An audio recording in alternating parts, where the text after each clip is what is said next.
It's time to review Dead Zone. Dead Space? Dark Space? Dark Souls? Dead Souls? Skin Cells? Oh, Dead Cells. That's it. Okay, so this actually isn't really a full typical review that I do. It's more like a very, very positive rant on my experience with Dead Cells. Um, Keep in mind that I actually haven't finished this game yet.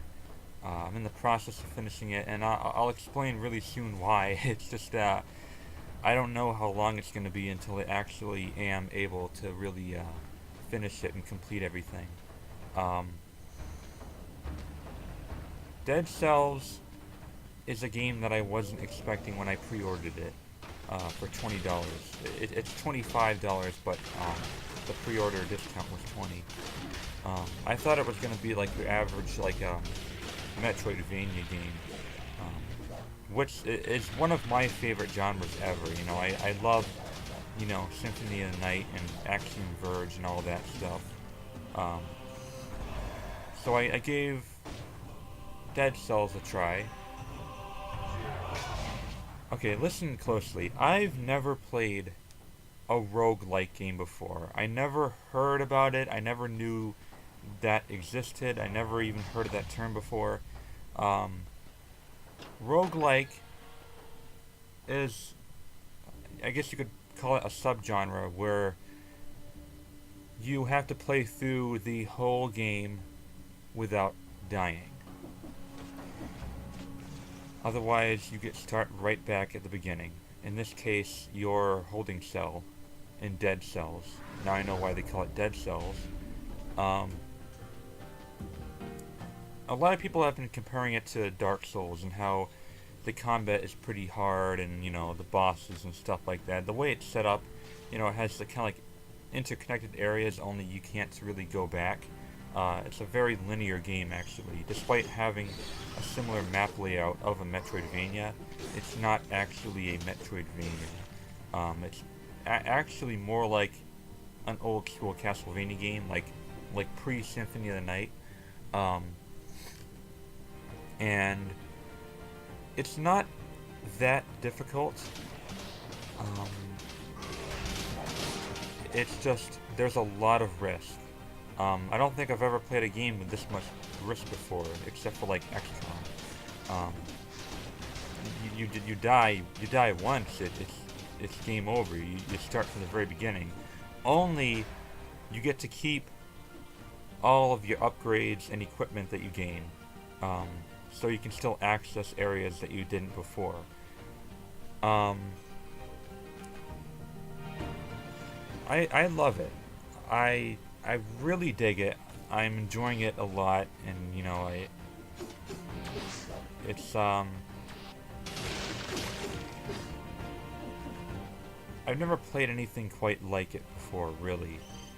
I'm just gonna talk about the gameplay, basically, because the story doesn't really matter. I still don't really know exactly what's going on, but gameplay-wise, I'm gonna give you my thoughts. The controls are very, very good. They're very responsive. They're very fluid. You have your melee attack. You get to keep 2 weapons at a time and 2 skill sets at a time. You could have like a sword and a shield, or what I prefer is like a sword or whip with some magic, like you can like throw ice at people and stuff, or with a bow for range is really useful. Your skill sets would include also some elemental range or a turret, which is something that I prefer the most, and it actually got me through a boss. I wouldn't have gone through beating the boss without the turrets. And sorry about these pauses. I'm trying to think of everything. When you kill certain enemies, you collect their your cells. It's just these giant blue things that you collect. Of course, if you die, you lose them all, but they kind of act like like the same as like the souls from Dark Souls, um, where you buy upgrades to make your journey easier, so that every playthrough, no matter how many times you die, your next run, as long as you keep upgrading yourself, will get easier and easier until you end up overcoming your previous obstacle. So that's what the roguelike thing is. Um,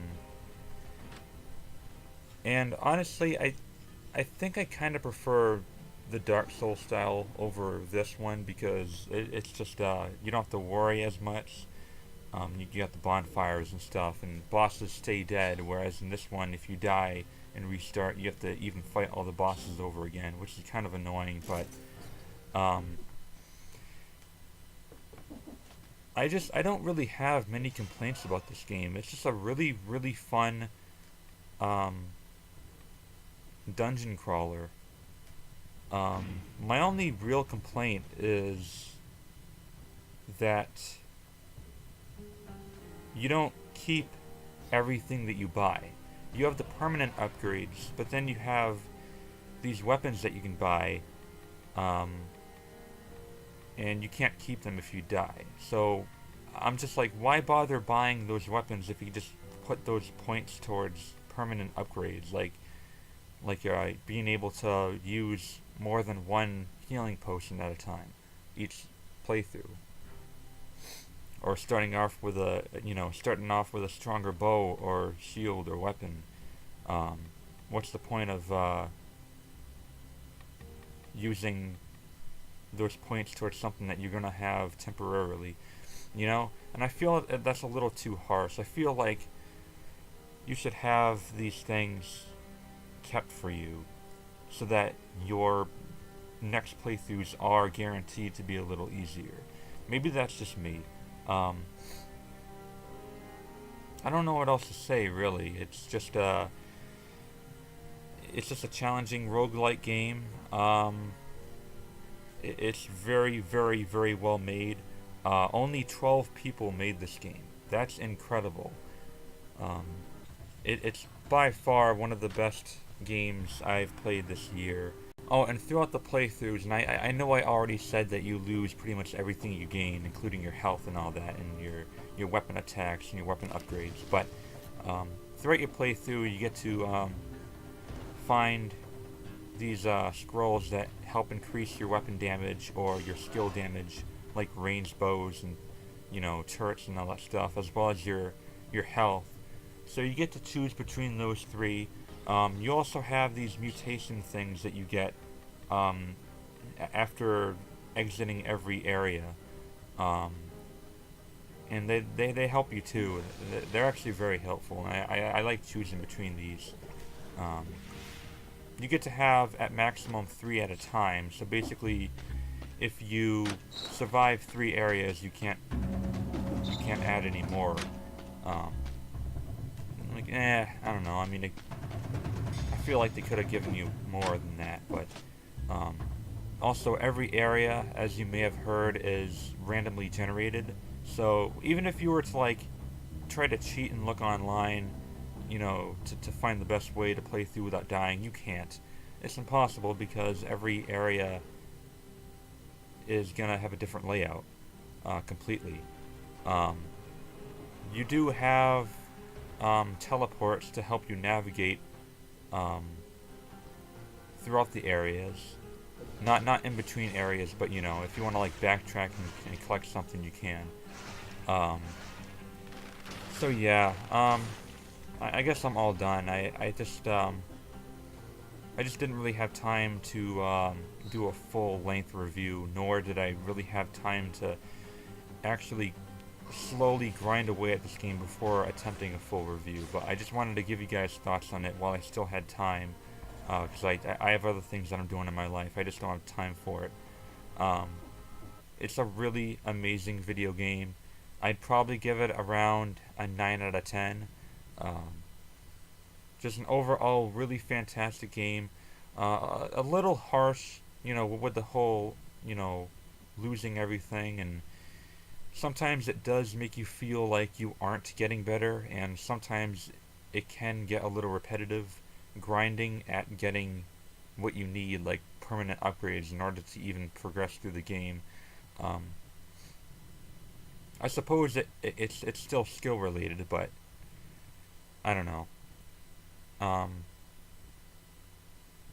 I just I love it. I'm actually quite addicted to it, really. Um, and the being dying doesn't really discourage me because it only takes like